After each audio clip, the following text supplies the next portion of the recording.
This video is brought to you by Water Removal Services. Water removal services eliminates all the water from structures, period, regardless of amount, location, or severity. I'm going to give you an overview of how water is completely removed and show you some of the equipment that we have in our truck. There are 4 general principles of water removal. The first step is extraction, or the physical removal of the water. Removing the water directly in its physical state is 500 times more efficient than any other method of water removal. There are a variety of specialty tools that we use to extract the water. The first piece of equipment I'm going to show you is this gas-powered pump.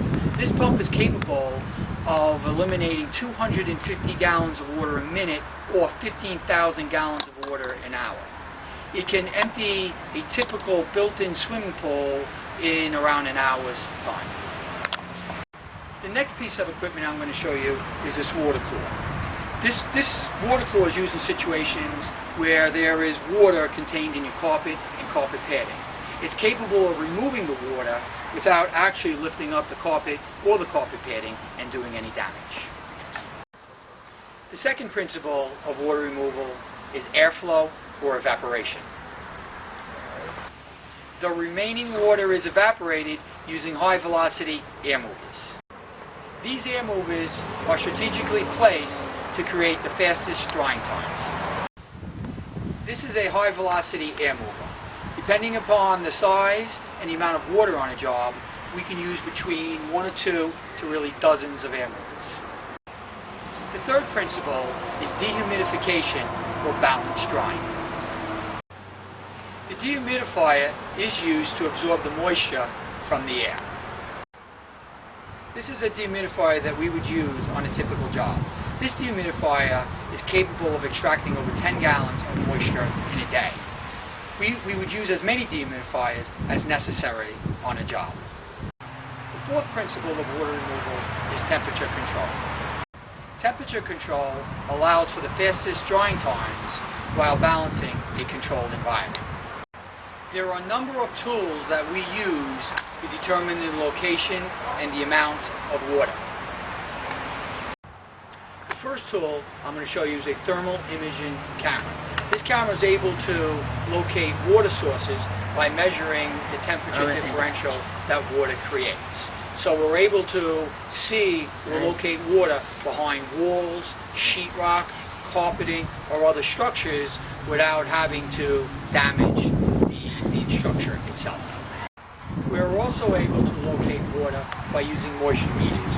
Here we have a pin moisture meter where we actually put it in and it shows us the level of moisture. And then we have pinless, which we put against surfaces, and it's able to show the level of moisture without damaging the surface. The best way to remove water from a structure is through a process called applied structural drying. Structural drying is a strategy for drying building materials. A unique plan is developed by the facts and circumstances of each water situation. Water damage is often associated with natural disasters such as hurricanes and flooding.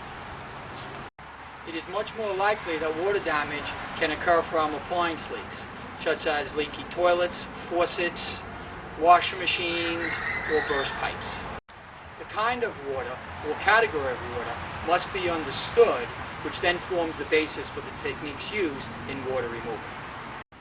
A sewer backup, which is defined as water from beyond the trap, although dealing with water, is a special situation due to the pathogens that can be contained in the water and must be dealt with differently. What should you do when a water event happens? Your first primary concern should be safety. Therefore, you should cut off all power and electricity to the affected area. You should try to shut off or contain the water source if possible. It is important to act quickly in the water removal process. Time can escalate the cost and damage from the water. Any valuables or furnishings should be removed from the area if possible. Thank you for watching this video. I hope you gained some insights into the water removal process.